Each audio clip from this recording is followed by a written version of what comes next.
Morning, everybody. My name's Belinda Morris. I am the editor of the Jeweller magazine, and I'm really happy to say that this morning we have got the first of our creatives in the UK webinars, our chats with key designers, and we are starting off with Stephen Webster, who is going to talk us through his jewelry journey, but specifically using images so that he can show us the jewelry pieces that have been important and central to what he's been doing over the last, don't know how many years, Stephen. I'll leave you to talk about how many years that might be. And after we've done the chat, or after he has done his presentation, we'll have an opportunity for people to ask questions for Stephen. They'll come up and we'll be reading them out. So I'll leave the screen now and over to you, Stephen. Welcome. Thank you, Belinda, and good morning, everybody. Hope you're sitting comfortably. I think, as Belinda suggested, it's quite a long story. I should try to miss out some of the less interesting bits. So I've been a jeweller for 45 years. I started as a bench jeweller. I've got an image that's going to come up there, and let's go over to that. Right, I think you can see that one now. That's not me 45 years ago, but definitely a bit younger. And I think, you know, I went to art school when I was 16. Foremost, I thought I was going to be a fashion designer because I was 16 and I didn't really know much. But when I got to art school, I quickly found out that was probably not going to be my career path. But fortunately, at that art school, which was then called Medway College of Design, there was a strong jewelry course there, and that was something I'd never considered. But it's just looked really fascinating. I think the workshop, the fact that it was a bit grimy, there was lots of noise and smells and flames, and it just looked like a fascinating place. And people, the students, were working on what appeared to be treasure. And of course it was. And that was it. I just thought, right, if I can do this looks like, you know, something that I could definitely pursue as a career. And so I did. And that particular course was only a one-year course, but it led into an apprenticeship. It was called a pre-apprentice course. And everybody on it was really young. I think we were all probably all 16. And you just got thrown in at the deep end. You know, everything was very much about technical skills. Having, you know, one morning you'd be doing diamond setting, but in the afternoon you'd be doing diamond mounting. The next day I'd be engraving and chasing and silversmithing. So it wasn't just jewelry. It was all the sort of allied trades, if you like, to jewelry and silversmithing. And then at the end of the year, you kind of had some pieces you've made. And then my teacher, Brian Hill, was still very much involved with the Goldsmith Centre. He would sort of take all his students, I think it was 13 of us, and sort of place us in jobs. So mine was with a company called Saunders and Shepherd, and they were goldsmithing company, and I didn't really know what that meant, but it meant that they didn't really make all sorts of jewelry. They just made gold jewelry, which was like chains and chains basically. So I became really, really good at making chains. But after a couple of years, I was realizing that this probably wasn't allowing me to pursue all of the sort of skills that I'd started to be introduced to through art school. So I asked my foreman if I could go back to art school one day a week and sort of just carry on some of the other skills, which he agreed to. So I did that, and I carried on my apprenticeship. And then towards the end, I kind of felt that I really did need to move on. And so I just knocked on the door of someone in Cheapside called John Donald, who was a designer jeweler. And I can't really for the life of me think how I heard of him. But I guess by then I'd been in and around Hatton Garden for a few years. So I probably knew of certain people. And I just asked if he had any jobs, and he did. So I left Saunderson Shepherd and sort of finished up my apprenticeship year, probably the last year, and sort of started to be exposed to a different type of what jewelry could be. And he, John Donald, was to me, felt more like an artist than a jeweler. He would sort of do fairly kind of free hand sketches and then give those to the workshop.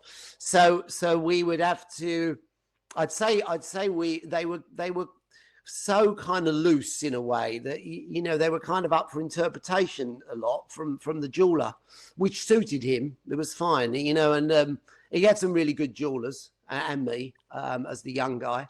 But then I think it really reinvigorated an enthusiasm for me of what jewelry possibly could be. Maybe it connected a bit back to these sort of year that I'd spent learning everything, if you like, all the skills, or being introduced to them at art school.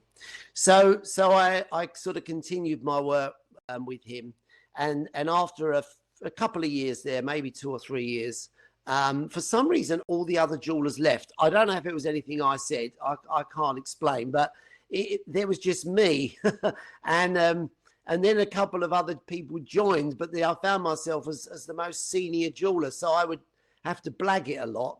But, you know, I probably had the skills that I needed, and I could execute his work.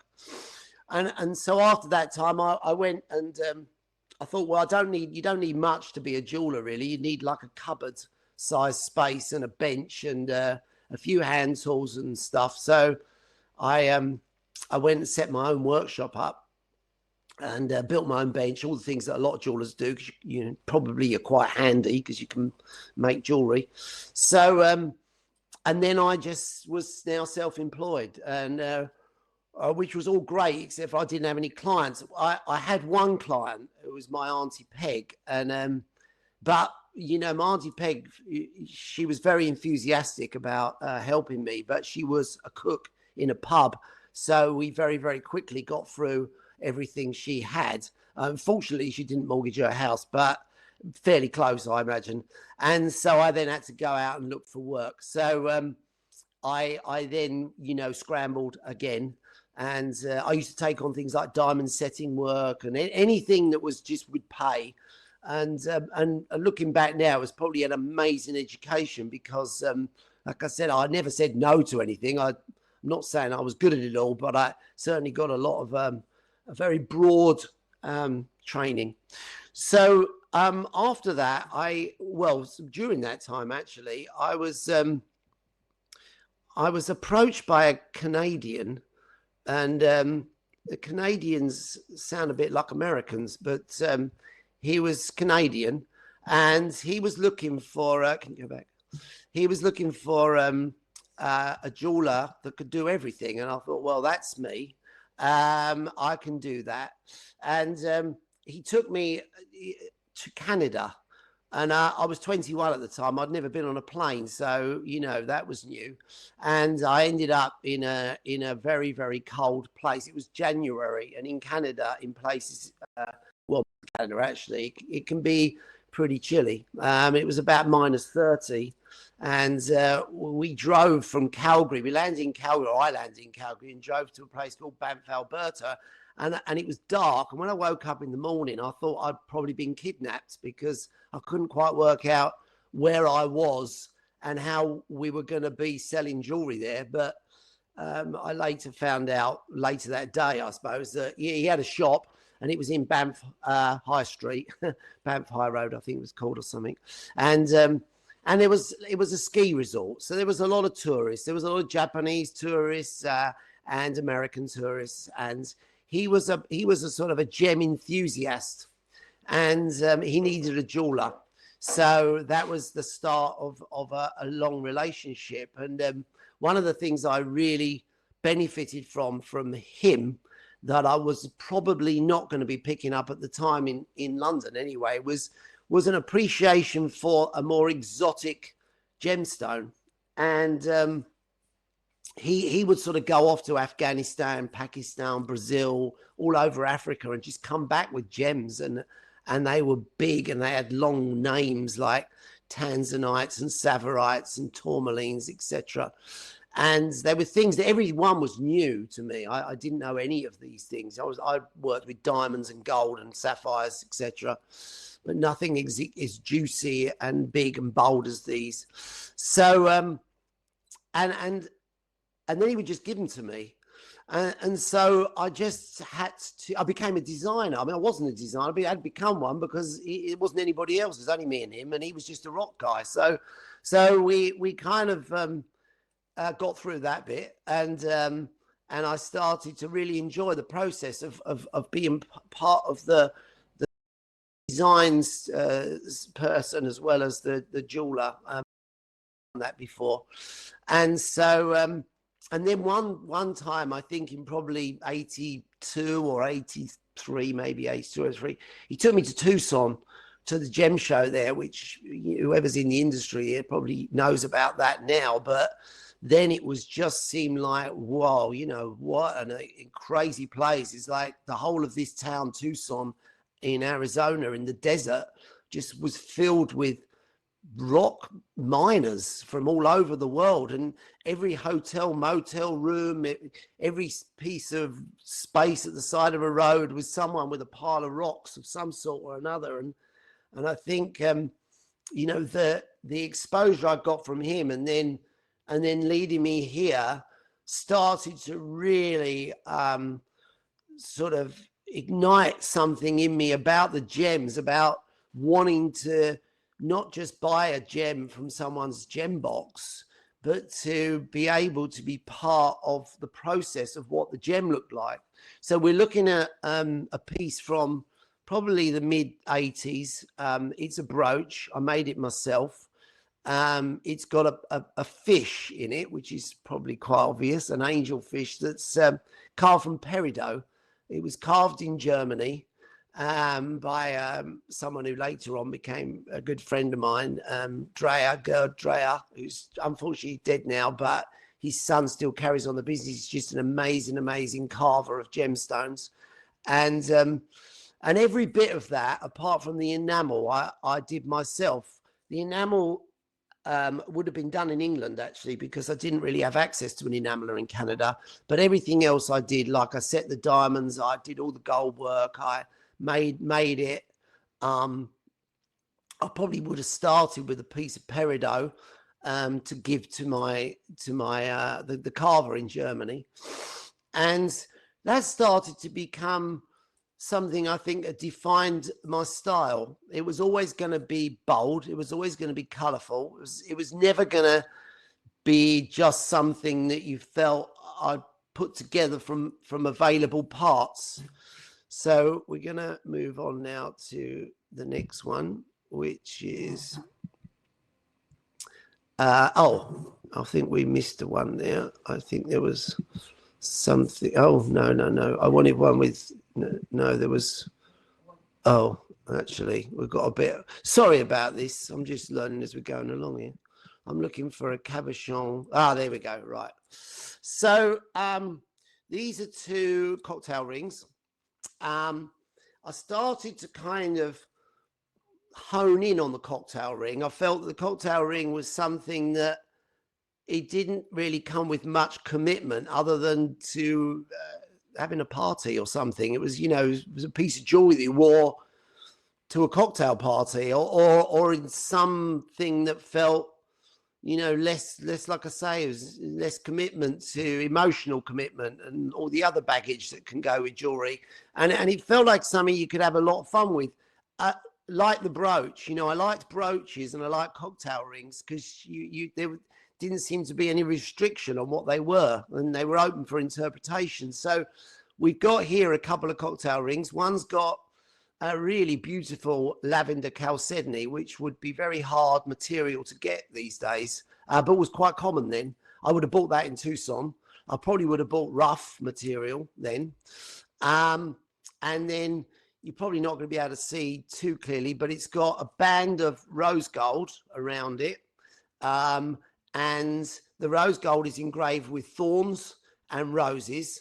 And in the rose, the middle of each rose is a tiny diamond. And then the rest of the ring is white gold.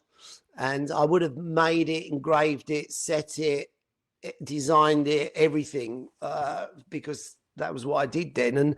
And then the ring next to it, very, very similar. The pattern that's going, it's a tourmaline, a green tourmaline. The pattern that's going around in the yellow gold section I call poison ivy, which was just a pattern. It was a name I liked, really, but it applied itself. You know, when you're engraving, you're looking for things that can apply themselves to being engraved into metal, and the roses and the thorns and the poison ivy were very clear to read when you looked at it. You know, it looked like you knew what you were looking at, basically. So both of those rings were rings that I made right towards, actually, to be honest, the period I worked with this guy, this gem explorer guy, took me all the way through my time in Canada, which was 3.5 years. And when I finally left there, I left because it snowed on my birthday, and my birthday is August the 13th. And you figure, well, you know, this is probably not for me any longer. And I moved back to England, but very, very soon after that, he sold the business in Canada and moved to Santa Barbara, California, where he asked me to come back. And I figured, well, if there's one thing, it's probably not going to snow on August the 13th. So I took up the job offer and basically took up everything where I left off, only I was now in California as opposed to Banff, Alberta. And so these rings I actually made very early on in my time in Santa Barbara. So we're looking now about 84, 85. And the ring with the chalcedony was in the window of the shop. Our shop was now in a place called Montecito, which is, if there's a wealthy end of Santa Barbara, it's the wealthy end. There's only wealthy ends of Santa Barbara, to be honest. But and it was bought by Elizabeth Taylor, which felt kind of unreal. You know, I mean, it's like Elizabeth Taylor is just like the most famous icon of jewelry, to be honest, of, you know, the screen and jewelry. Everybody knew that she loved jewelry, and she bought one of my rings, and then she commissioned a pair of earrings and a bracelet to go with it. So she got the full set. So that was my first kind of brush with celebrity. I need to move. Can you move that one on? I've got my daughter doing this for me because I think it's a little bit out of order. But there we go. We can go into this one here, I think. So by now, I'm sort of getting really confident with the material that I was working with, because a lot of it I wasn't of huge value. I mean, when we look back at those two rings, the tourmaline would have been, you know, a medium price material. Now, green tourmaline, good green tourmaline, you say is expensive, but it wasn't particularly. But the other one, the chalcedony, was sort of just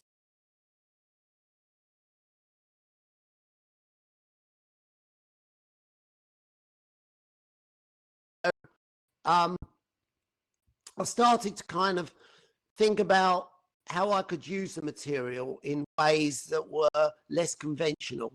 And what we're looking at here is a ring that I designed exactly 25 years ago. And it's called Crystal Haze. I called it Crystal Haze. And it's basically a doublet.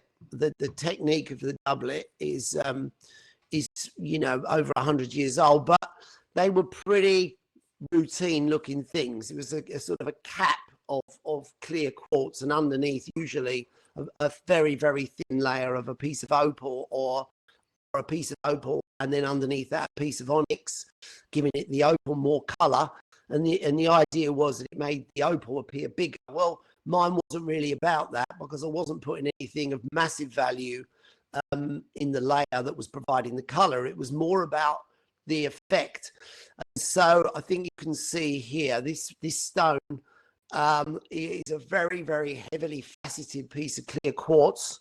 Underneath this one is a blue agate.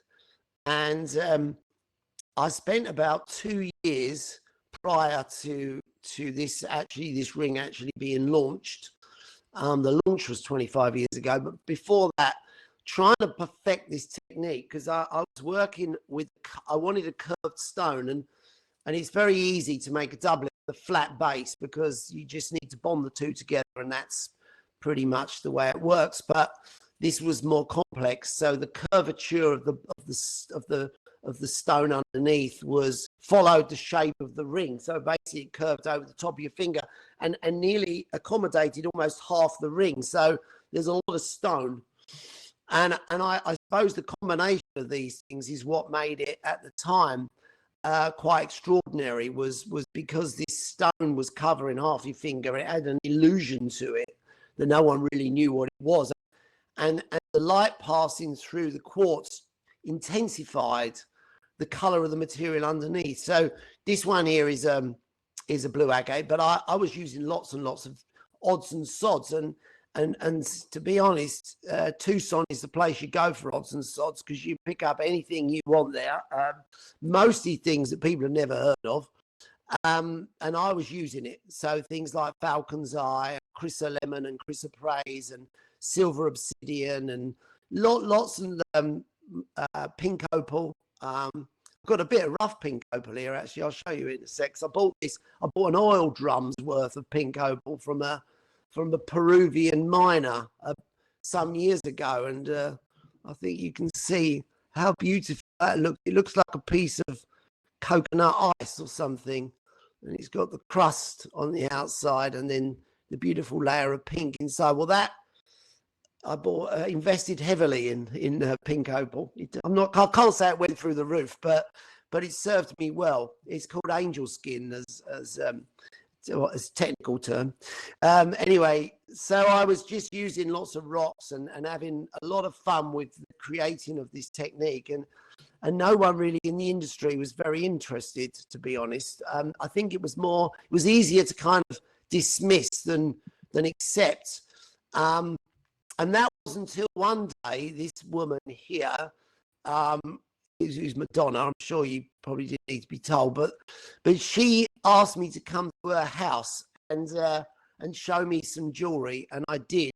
And she bought a crystal haze ring, and it was before the days of social media by about 25 years. But anyway, I was very excited about that because Madonna was probably the most famous woman other than the Queen on the planet. And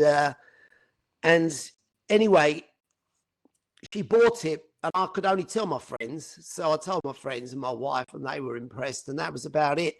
But then some months later, I was getting a Chinese takeaway, and in the Chinese restaurant in Deal in Kent, there was a Daily Mirror, and in the Daily Mirror, I opened it up while I was waiting for my, my Singapore noodles or something, and there was this picture we're looking at here, and it was the first photograph of Madonna and her then-to-be husband, Guy Ritchie, and she's wearing the crystal haze ring, and she wasn't just wearing it, she was wearing her index finger, which was also something that was not normal. You wore your ring on your ring finger. So both of these things were giving some interesting messages out. First of all, that Madonna liked crystal haze, and she was wearing it in a very bold way, on that finger. So that really spread the word, to be honest. It changed my whole life. And I was, there's a picture of me there in where I'm in my element, actually. That's my kind of main man cave, if ever there was one. And I think it gave me a lot of confidence in what I was doing, because before I was lacking that. Even though I was sticking at it, I wasn't having masses of success, but that was all about to change, really. And first of all, it took off in America. First, mainly in New York. I think there was an appetite in New York prior to London, probably, for things that just weren't conventional. It was like, okay, this is not normal looking ring. I want one. And it was really about that time, in this sort of the mid-90s time, when there was talk of women's self-purchase in jewelry. And I think nothing fitted better than a crystal haze ring, because it was never going to get bought by a guy for a woman, because that was too risky. And it just was something you wore like a cocktail ring. You wore it with your wardrobe. You know, you wouldn't buy it in a color that didn't work with your wardrobe. And I think that was probably relatively new in fine jewelry. You know, this wasn't fashion jewelry. My pieces were, I was a fine jeweler, so they were fine jewelry. So that was kind of an interesting period. And I think we're going on now to just during that time, where I felt that the one thing I was good at was being a crafts person, and I understood all the skills that you need to make a piece of jewelry. I didn't feel that there was anything I couldn't make. It was just the way I applied myself to it. And because of, like I say, things like the crystal haze, and seeing that if you push the boundary, you could kind of get some success, I started to sort of really work with other techniques. And these are all pieces from the time. They definitely look like pieces from the time. And they're enameled. And they would have all been mostly handmade. The earrings, I think we cast earrings because we sold so many of them. And I would sort of take enamel and make it look like other things. So this all looks like, I think we've got a mixture of tiger print and tortoise shell there. I did a lot of snake skins. When I say snake skins, this is enamel that looks like snake skin, and zebra skin, and it was like a jungle, to be honest. And it really was hitting the mark. I think people really enjoyed the playfulness of that. Of something that was beautifully made, and it had diamonds, small diamonds, nothing serious, but was real jewelry. But it felt different, and it got noticed. I think that was one of the things that people always commented on. Certainly with the crystal haze, it was like, oh my God, I go into a room and everybody wants to talk about the ring. And so that was the kind of where we were at. And I think my business really started to take off at that period. And it was just, it'd been just me, and then me and one jeweler who still worked for me, and then another jeweler, and then my brother, who's a jeweler, and then I had to have someone who could do some paperwork. So we sort of built the business that way. And I think within 2 years, we had something like 15 jewelers, and someone, my wife, by then, she was running the retail store. We had a tiny little store on Duke Street. And when I say tiny, it was 140 square feet. So you could just about swing a cat. And Elton John, because I had Elton John come in there once with his little dog. He didn't swing it, but it was tight fit. And I think we were just on the road to, really, we were enjoying what we were doing, and we were getting success by doing it. So we're just going to go on now to, because right, so that's me, obviously with a lot more hair. Look a bit like I do now, actually. I haven't had access to my hairdresser for a while. And then my wife Anastasia, that's in St. Petersburg, Leningrad at the time, where she was born. And she's worked with me now for 20 something years. And through her, we started to get a Russian client. Russians were new to the game at that point. They were really the sort of equivalent of what the Chinese became a bit later. I mean, every shop in Bond Street needed to have things that worked for the Russians, and I had my own Russian. So we were really ahead of the game, and we opened the first ever designer jewelry boutique in Moscow that wasn't, Cartier or Van Cleef or Graf or not a lot else. There was Bulgari, I think, were there, but that was kind of it. And then there was Stephen Webster, and things really took off for us there. And that kind of allowed me, because of their taste. Taste was just out there. I mean, I don't know. It felt like, they were quite avant-garde. I don't know if it was all those years of communism, but they were just ready for anything. And so we started to kind of go into much more storytelling. What you're looking at here is a ring that's completely handmade. It's one of the 7 deadly sins. It's called, I should have done a quiz. Which one do you think? It's fairly obvious, I guess. It's lust. And it's got a 30-carat tanzanite and diamonds and white gold and lots of legs and arms and suspenders and stuff, all diamond set. And that was a ring. And obviously it's one of 7. We did 7 deadly sins, and we sold 90% of them sold in Russia. Right? The Russian market really had an appetite. I think because most other jewelry was relatively conservative, or at least it didn't have the same, the same sort of elements or wit or whatever you want to call it that we, I was applying to mine. I was sort of having a lot of fun doing it, and I think it showed. So that was that, and I'm gonna skip into the next one. Right. So in the same time, approximately, I was making rings, like we said, that are, as out there as they could be. And just so I wasn't leaving the men out, I thought I'd make a rock star ring. So this is a rock star ring. And just in case anyone was in any doubt, I wrote rock star around it, engraved into the gold.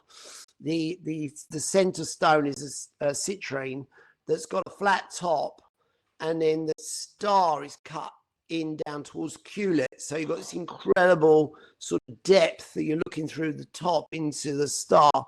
And that would have been very typical of me understanding the material, so I could do whatever I wanted with it, but I kind of knew how it was going to work. I was doing a lot of intaglios at the time as well. I carved like, maybe a skull or a tattoo motif or something into the back of a stone, looking at it through the front. So this particular ring got bought by a lot of rock stars. It got bought by Elton John, got bought by Ozzy Osbourne. Ozzy and the whole family went on to become good clients of ours. And yes, my wife's just telling me Christina Aguilera and Pink. Everybody had a rock star ring. So, they I think, just in case anyone questioned what they did for a living. So that was that. And I've mentioned Christina. And Christina, we met her through doing the jewelry for a video called Lady Marmalade, of which was Pink, Christina, Maya and Little Kim. They were all in it. So quite a lineup. And out of that lot, Pink and Christina both became really, really good clients and good friends. I made both their engagement rings, wedding rings, went to their weddings, happened a lot then. And Christina became the face of our brand.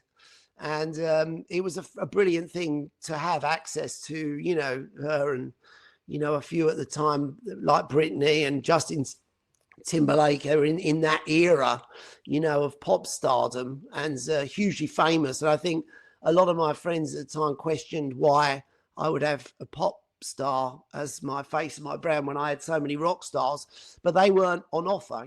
She was. And in places like Russia and the Ukraine and other countries where we were really, had great business, she was huge. It couldn't have been better, actually. I mean, they loved her.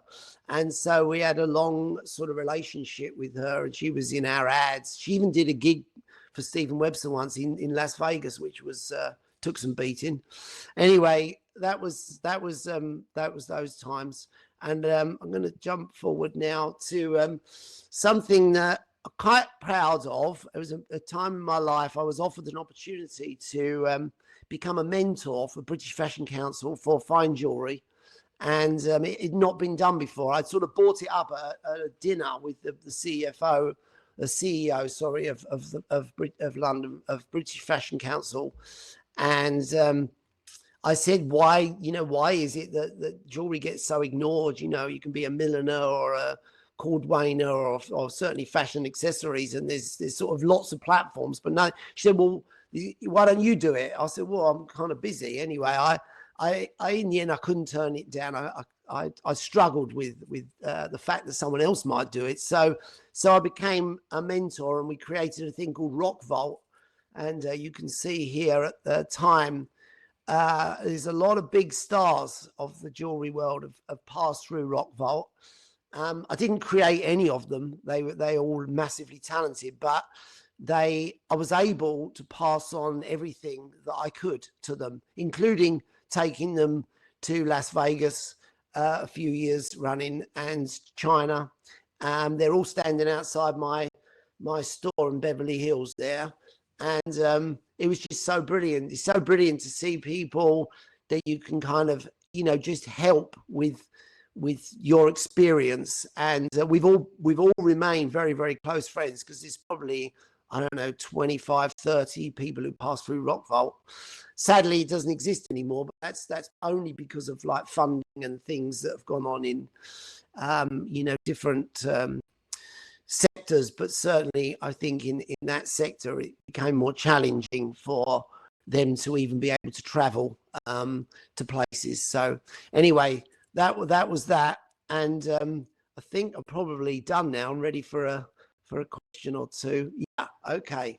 So I'm going to stop sharing and go back onto the big screen. So over to you, Belinda.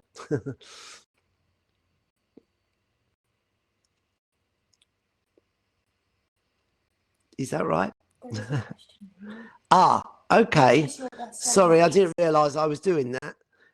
I've got a question here. So which is your best-selling piece and collection, and why is it successful? Well, I think I'm going to have to go with Crystal Haze, because it's been around as long as we've had success, and it was, like I say, probably instrumental in us having that success. And over those years, it's definitely we've sold a lot of pieces of Crystal Haze, because it's a concept. It's not just one piece of jewelry. I don't know if I explained that so well, but that was the classic ring. And very quickly I did the classic bracelet, the classic earrings, etc. And then from there we sort of grew it out. We're just about to anniversary it now again with a revisit to a sort of an interpretation of a classic. But I'll put that down as a most another successful. Question come through from Lisa Erler. How are you doing during this unusual time? I'm doing very well, actually. I'm very lucky, because I've got a house by the sea, which at times like this, I'm telling you, is just a blessing. And I'm here with my whole family. I work with my wife and my daughter, so we're all able to work together in the kitchen, as opposed to where we would normally be, which would be in my office in Albemarle Street, or for my wife, she works in our showroom in Mount Street. But with all those things closed down, we've been working here together now for several weeks. And, obviously there's a lot of things you can't do, but there's a lot of things we can do. So we're doing a lot of creative work and input in from content, material, and having a bit of fun as well. Another question from Lisa. Hi, Lisa. What do you think, this is a big question actually, what do you think will be the impact of coronavirus on the jewelry world? Well, I don't have a crystal ball. I've got a lot of crystal, but none of it's a crystal ball. I think it's going to have an impact for sure. I think people are going to look at the things that they buy in general. Essentials, talking about things like, luxury, which is what jewelry is. I think you're going to see a lot of emotional connection to jewelry, which obviously is always there, but it kind of goes in waves for what people are looking for with their jewelry. Hopefully there will be an industry. I mean, jewelry's been around pretty much since man stood up, and I think so it will exist, but I guess it's, I don't know if it will change beyond recognition, but I think there will be definitely big changes, and I can't imagine everything is just going to come back as it was. There was already a lot of changes going on because of things like retail and, you know, online digital buying. I think they were changing a lot of the ways people were buying jewelry. And now I think there will be a way people look at what they need in their lives. The questions are coming so fast. They're going faster than I can read them out.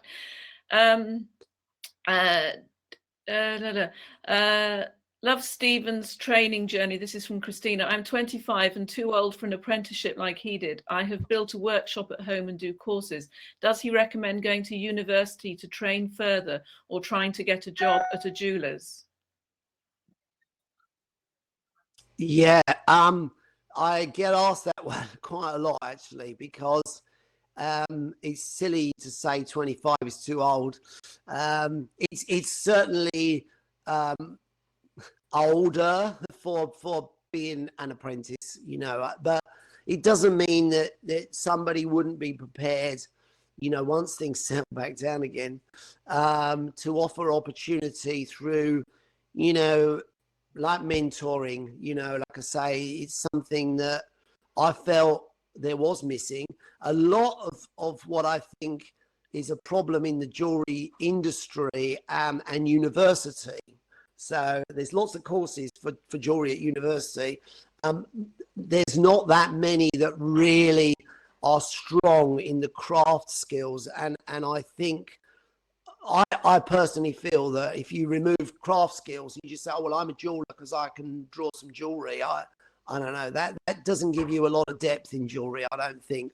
There are some cases where people are very good at doing that. But generally, I think, you know, trying to pick up skills, you know, I don't recommend going back to university. I wouldn't even know where you would go, to be honest. I think the one place that has courses that I think are really, really good is like the Goldsmith Centre. You'd have to connect with them to find out what's available. There's probably non-vocational courses that can teach skills. And I wouldn't be put off by the fact it's non-vocational. I think, you know, right now it looks like you're wanting to learn as much as you can. I think once you have got basics and, you know, and if you're determined enough, I think you will sit there and learn more, and then you become useful, and then things change. You're not looking at it from the starting point. Okay. How did you find the goldsmiths that were working for you? How many do you have at the moment? And did you find them, or did they find you and approach you for work? Well, I've had so many. You'll be I mean, I've had, you know, one of my apprentices actually, he no longer is an apprentice, but he just knocked on the door. And I thought, I remember doing that with John Donald, you know, except for I think he'd been polishing I think he'd done something. It was really basic. You couldn't say he'd had experience. He'd been polishing a bit of silver somewhere, probably with some brasso or something. I don't know. But George, his name was, and George he had such an enthusiasm. He just knocked on my door, and I said, okay, you know what, let's give it a shot. And you could see he was someone who wanted to learn, and so we made him a fully indentured apprentice. And so by the end of his sort of 4 or 5 years, he is highly skilled jeweler. They don't all come that way, and I can't say all come knocking on my door, but I think, you know, it depends what you want at the time. If I need a specialist, I go out looking for a specialist. You know, right now, you know, I think people. One thing I do recommend to people is to try to be as broad as you can be in the skills that you have, and not focus just on saying, well, you know, I do this one process. I mean, you know, jewelry was very, very much like that, certainly when I joined the industry. And I think, you know, through just circumstance, I had to sort of teach myself a lot of things that fell outside of what I was sort of doing in my, you know, paid apprenticeship. But you know, I'm not the only one. You know, I think it's a great way to be as a jeweler, that you can turn your hand. I mean, we're saying the jeweler Mike, who was my first employee, he still works for me. He is probably the most skilled, diverse jeweler in London. I can't imagine anybody more skilled at all the things. You give him some chasing, you give him some engraving, you give him diamond setting, you give him anything, and he'll make it amazing. So you know, it's Okay, all sorts lots of of ways. questions coming through. Daisy says that she was gutted that Rock Vault no longer exists and she would love to have applied for that. Do you have any advice on a path that a younger designer might take now to enter the international market? Well, the international market, look, everywhere is fiercely competitive. I have no idea what happened, but some years ago, everybody became a jewelry designer. I mean everybody, not people who were qualified to be a jewelry designer, just like everybody. And I remember, having a chat with Theo Fennell, and he was saying, you remember when being a jewelry designer was like quite exotic? He said now it's like you go to a dinner party. Oh yeah, my girlfriend's a dinner party. Yeah, my wife's a jewelry designer. Everyone's a jewelry designer, and I don't know what that's done for the industry, but it certainly added a lot more players in there. I mean, the one thing is for sure that they all need their jewelry to be made because very few can make a jewelry. So I would say that focusing on ways of picking up skills. I've hit on it a little bit, and I wish I had a magic wand to say this is the way to go. But I think out of all of the possibilities that you can be in jewelry, learning skills is not a bad one. That's for sure. It is very sad that Rock Vault doesn't exist anymore. I'm not saying that it won't ever come back, but it's sort of morphed into New Gen, and then New Gen now is quite narrow as far as accessories go, and even that platform has gone at the moment. But things will change. They always go in cycles. And like I say, the only thing I can say for sure is look out for courses that are available. I know Holtz do a course. That won't be the only one. If you're not based in London, there'll be something in Birmingham. And just sort of look for companies that are still manufacturing and find out what their process is for taking on new recruits. Another question. Lindsay Stroughton from the NAJ said she met you recently in Mumbai in India on a trip, and she wondered whether that trip for you will have any influence on your collections going forward. And did you manage to pick up any Bollywood star clients? I didn't, unfortunately. I don't even know. I can't remember if I met any, actually. I felt like a Bollywood star myself. There was very little brief, and I ended up being on stage for more than I was anticipating. But it was very enjoyable. I love going to India. I love their take on nearly everything. And boy, they know their jewelry. I've been fortunate enough to have, experienced a few times being there for jewelry reasons. And but I don't know if it will influence my designs. I doubt it. But it doesn't. Some of these things sort of just subliminally rub off on you. Just being around places where gems are so much part of a culture, and the things that they do with gems, etc. Rosanna asks, what is the most difficult business decision you've had to make on your jewelry journey? Oh blimey. I can't really think offhand for the most. There's been a few difficult ones, but I think in the end, maybe some of the bigger ones are, when you're looking at the size of your business. I don't mind sharing, that just 2 or 3 years ago, we were considerably larger as a business, and the headcount was so huge that all it took was sort of a couple of world sort of global impact things that you have no control over. you know, like a currency devaluations or something that we're going through right now. You know, I mean, we haven't seen anything like this before, but we've certainly seen things that disrupt business. And if you're carrying, you know, a huge headcount of people, you know, and you haven't got bottomless pockets, that can be quite difficult. And you know, we've had to face that, and no one likes to do that. So yeah, maybe it's okay. Another like question from Alexandra, who says, "What do you think about fashion brands entering into the jewelry world with capsule collections? Recently, it's French brand Ami. How do you see the future for jewelry?" Well, I could kind of feel it coming. You know, once that they really seriously turned to jewelry, the conglomerates, you know, of like LV and you know, all the groups, Richemont, you know, I think Richemont were kind of always sort of, well, not always, but for many years through Cartier and Van Cleef and acquisitions, that they were very much in the jewelry business. But that was still prior, I think, to this kind of now, you know, Dior fine jewelry, Chanel fine jewelry, everybody's got fine jewelry. And I think they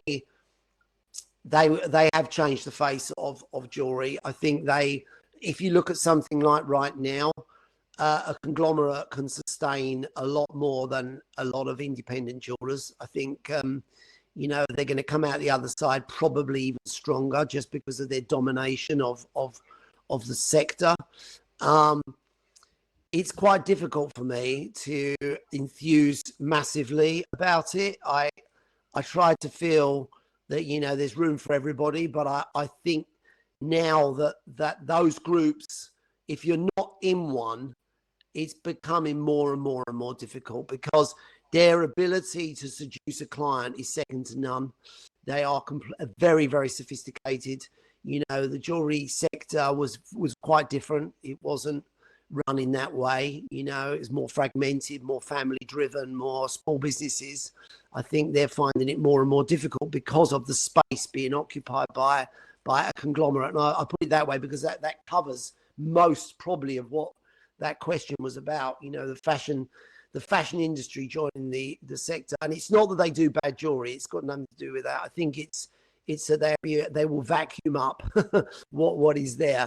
And I know from my own experience, they were quite ruthless on their determination to take your client. So that's fine. all I've got to say on that one. Sarah asks, is there any other designers you'd like to collaborate with? I love the Tracy Emin collaboration. Maybe you can explain how that came about. Yeah, well, I've been lucky that the collaborations, I've not done many. I think I love a collaboration, but if you do too many, I think it's not special anymore. Tracy, I've known for probably 35 years. We're very close as friends, and she gave me an artwork that said "I promise to love you," which is a neon, which I hung in my store in LA when I opened it 10 years ago, and it just became part of what the store was. You know, I promised to love you, and she gave it to me because she said, "I think this belongs in a jewelry shop because that's what happens in jewelry shops," which is very Tracy way of looking at something. I mean, she's sort of bang on to a certain extent. That is what happens in jewelry shops, and so I thought, well, that's just an amazing name for a collection. You know, I promise to love you, and it had come with all the right kind of sentiment, and so I approached her about the possibility of maybe taking her as an artist, as an inspiration, and she never. Well, the only other person she worked with, Louise Bourgeois, so I was like right up against it. You know, I mean, me and Louise. But anyway, she collaborated with Louise Bourgeois, and then she said, "Okay, I wouldn't let anyone else do this." So, okay, well, fair enough. I've got to live with that bit.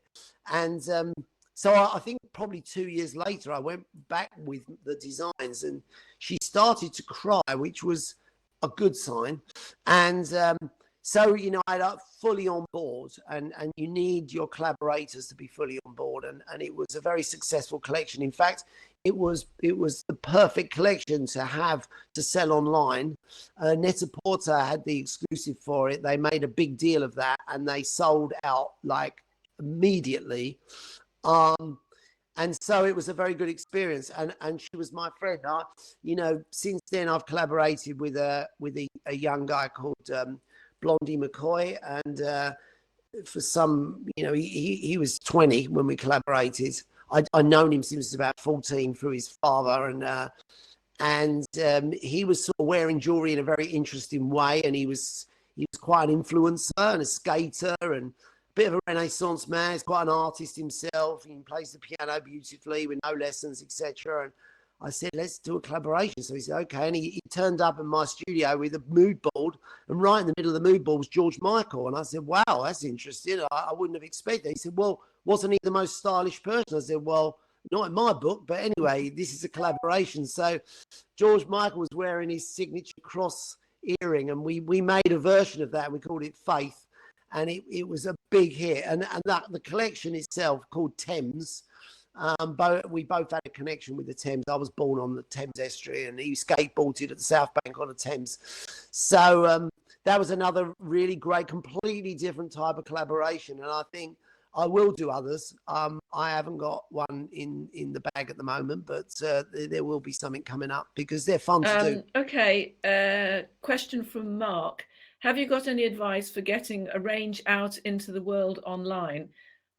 Celebrities and influence, etc., seem to be after freebies more than actually helping.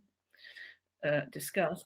Are influencers helping you or themselves, in your opinion? Ooh, controversial. Yeah, well, I think that there's a bit of both in there. I think I was actually speaking to someone who has a huge agency in France last week about a potential project, and he was saying, he actually said we launched the first online digital launch in luxury. I think it was either 15 or 20 years ago. I can't remember, but for Yves Saint Laurent. And, that was very early days. And he said now, he said, I work with all the big guys. He works with Cartier and, big luxury brands. But he said, even he finds it the most exciting, the young, small, startups who absolutely know how to work. Instagram mainly, I think, more than probably other platforms, but it could be something. I don't know about TikTok, but it could be that. I don't know. But I think, it's definitely there for the young and the creative. And I would definitely not be the person to ask. I mean, one of the reasons I got my daughter into my business was she was working, creating film content in Berlin for the fashion industry mainly. And I thought, wow, this is incredible what you're doing, and come and work with me. So reluctantly at first she did, but now she loves it. And so I feel that we're kind of getting there, but it's not easy. There's no question. I think with some of the people who came through Rockvault who are born that way, I say born, the brand is born online. They don't even think about selling to a shop. And to be honest, I don't blame them, but they're much better at it. Of course they are, because they only know that. And so I don't know how old that person is, but probably if you're the right side of, I'm going to say 40, just in case I get into trouble, you're probably going to be better at it than I am. This is a question from Prenar. Sorry, Prenar, if I've mispronounced your name. Do you feel that the jewelry purchases through social media will pick up post-COVID? Yeah, I do. I definitely do. I think it's obviously was, fast growing as a platform for, where you buy and sell your jewelry. I think you'll see further democratization of jewelry. I think it's happening already. I think people want to feel that it's accessible and not elitist. And of course, young people wear a lot of jewelry. But if you want to sell a lot of jewelry to young people, it's price sensitive. It's got to feel that it's relevant to them, to their lives. That can mean lots of things, but they got to feel connected to it. And I think that's where e-commerce is the way to go for sure. And I think we're all sitting there with our twitchy purchase by whatever it is, shopping fingers at the moment.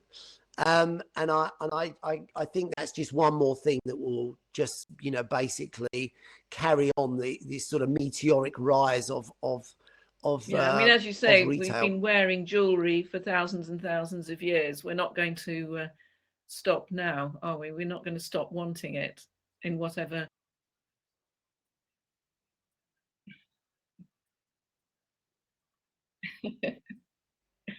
He says ha ha afterwards, so I don't think he's taken any of it. Hopefully. I think it will be. I'm sure not. I knew that would happen. Anyway, look, this is from. I'm almost on the wrong side of. It's a Chinese 70. name. Oh, well, I'm on the right side of 70, Zhao wrong side of 60, it might be. So, Hi, Stephen. In order to apologies. target the international market, have you thought about a collaboration with a Chinese jewelry hopefully not. designer It wasn't meant or a Russian? Anyway, as an ageist comment. Chinese, yeah.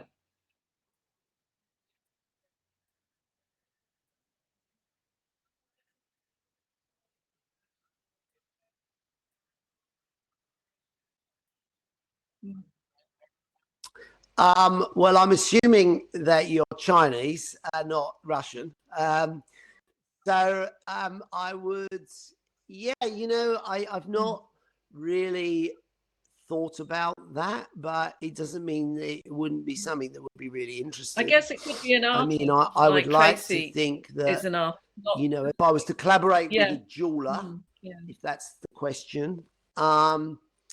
Yes, it says a Chinese jeweler or a Russian jeweler. Yeah, I think we would both need to bring something to the table that that was different from each other.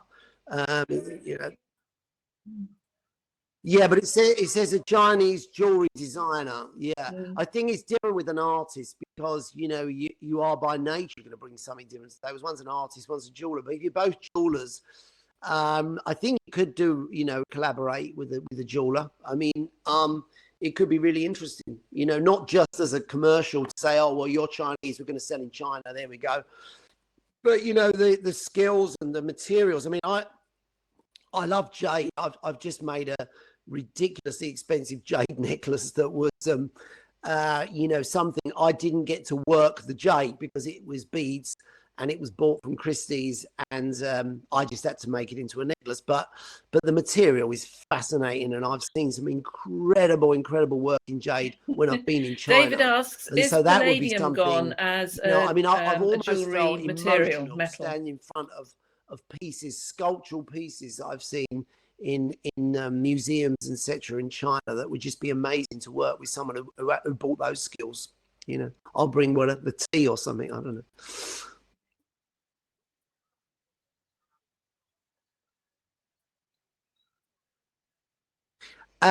Yeah, interesting that. Yeah, because I guess it didn't really take off so much in the West that we thought. In fact, the first sponsor of Rock Vault, very generously actually, was the Palladium Guild. I think they're like the Platinum Guild, but for Palladium. It was basically just the Russians, and they were amazing. I mean, they gave us the sort of the wherewithal, if you like, to really launch properly at London Fashion Week some years ago, 10 years ago or so. And then that sort of fell apart a bit. I think there maybe was a bit of infighting, I think. But I think as a metal, it's definitely popular in the Chinese market. I'm sure I'm going to get an onslaught. Pierre asked tell me it's not. on that I think score, it's because says, of why the has whiteness of become it, so expensive? and it was it's something very pure like platinum, but not as heavy and probably not as expensive. But I need to do a bit of research to find out why it's not taken off in the same way in the West.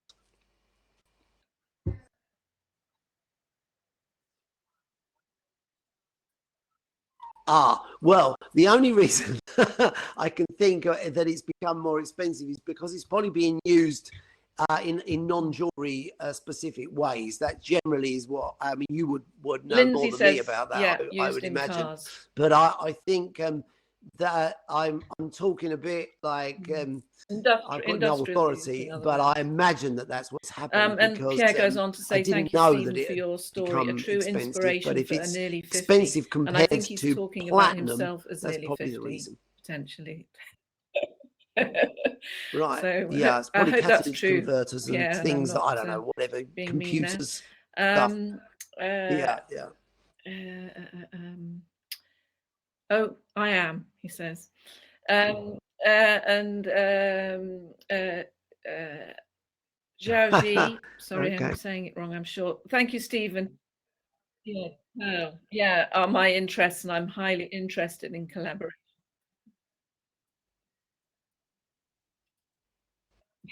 Great. I'm sure, I think we've probably gone over, but a quick question from me. You've sort of, I it's see not that that you jade obviously and haven't left pearls. jewelry Yeah. behind, but you have kind of moved into other areas, like sort of Well, but home I've got type some time on my hands, products. so And tip. feel free to drop me a Is line. that something Yeah. that's ongoing, or was it a sort of one-off thing? There was some knives, I believe, that you did.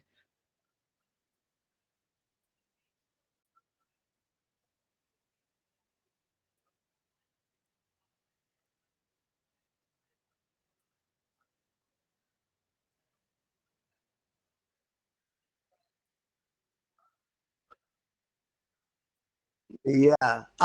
Well, it's very interesting actually, because if I go back to my pre-apprentice year, 1976, I really wanted to be a silversmith. I didn't want to be a jeweler. I loved it all, but there was something about the size of and the brutality of beating up a bit of silver that was very appealing to me. And at the time, my tutor, quite rightly, Brian Hill, said, "Look, you got skills.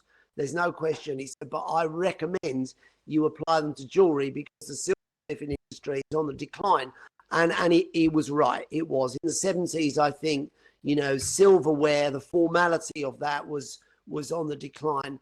I've always loved it. And I think, throughout my whole career almost, I've made bespoke pieces for people. So they never get any publicity. I don't promote them because they're bespoke.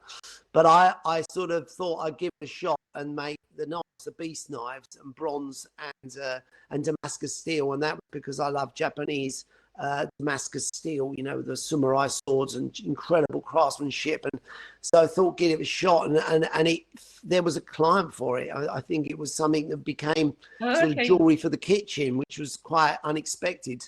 And so, yes, we are definitely pursuing it. I'm loving it because it's a bit different to. I've got a couple of bits here. Look, I've got my. I've been using this a lot lately. This is one of my pours, a measure for tequila. There's the important end. That's the not so important end. And this is a rattlesnake with a crystal haze stone. So you can see how I've combined. I guess people could carry on asking.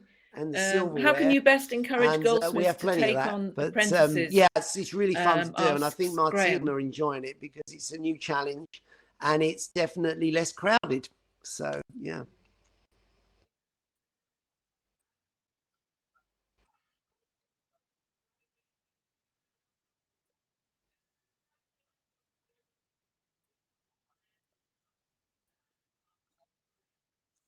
Yeah, I mean, it's so difficult because I think, like we said, we're in these most extraordinary times. I can't say that this is just going to, just because the lockdown ends, that we're all just going to go back to our workshops and carry on as normal. I don't know how long it will be before there's some normality. I mean, I think with my sort of myself, Theo Fennell, Solange Azaguri Partridge, and Sean Lean, and Carol Walton and Sue Farmer created a group called the Leopards, and we're trying to sort of basically encourage and draw attention to the skills that are form the basis of the industry in London, and why does so many foreign students want to come to our art schools and learn. Fashion and jewelry is very much part of that in this city. And you know, all we can do is try to promote it. I don't think any of us are in Okay. positions to just keep on taking. You know So what I mean? Emma When I say asks, do taking, I you mean use taking CAD on in your board design apprentices process? and people. I take them on as I need them. And my apprentice at the moment is in his last year. I probably will take on another apprentice, but I can't say for sure at the moment because I don't know what is for sure at the moment.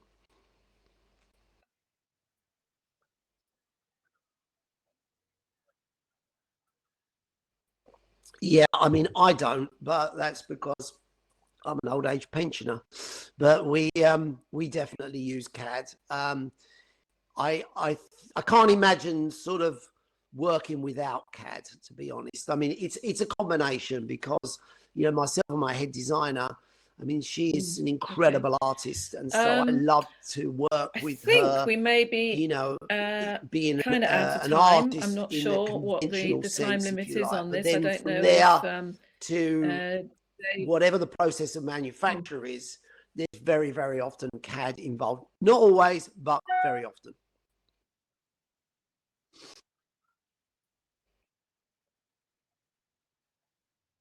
Rochester being college. Yeah.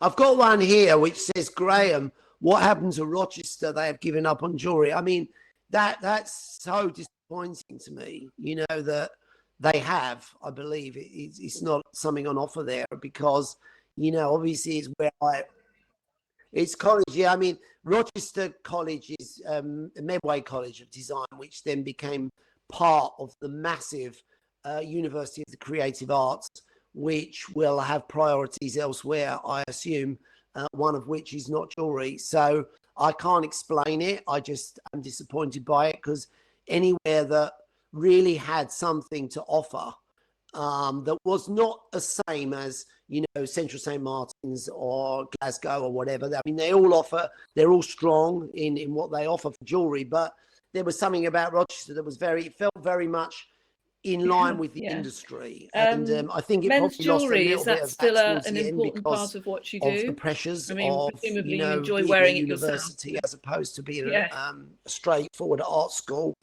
So yes, I don't know why, but you know, someone else can answer that question. An MP maybe.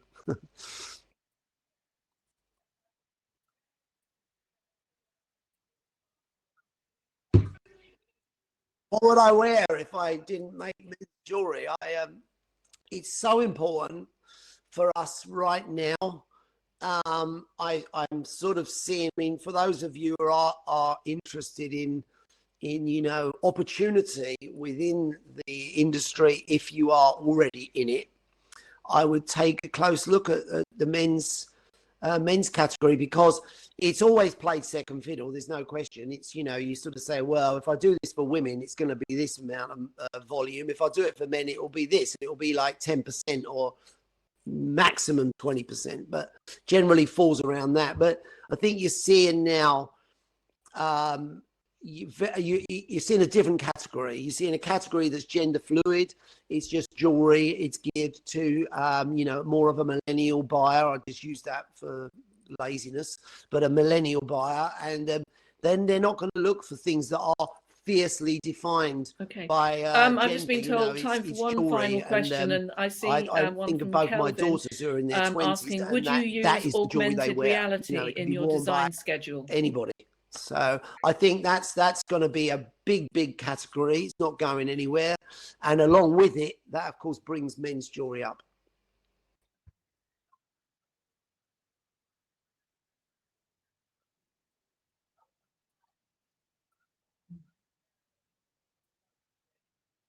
No, I feel I never live say in never. some augmented reality. No. Actually, Okay, well, that's I it. Thanks very much indeed, I Stephen. It's don't know if that. What do you absolutely think about that? fascinating. I'm sorry I'm to asking my anybody that 28-year-old daughter who works with me. asked a question and it Probably, whizzed by I haven't got any before I had a chance plans to at the answer it or moment, pass it on, should I say. but it doesn't mean to say you And shouldn't if you've been thinking just about. thank you so much. It's been No. fascinating, and it's been brilliant that you've just been so open and that you've had a fantastic career, and so many people obviously wanted to hear about it, which is brilliant. Thanks so much. Yeah. Yes. Stay safe, everybody. Thanks so much. Okay, bye.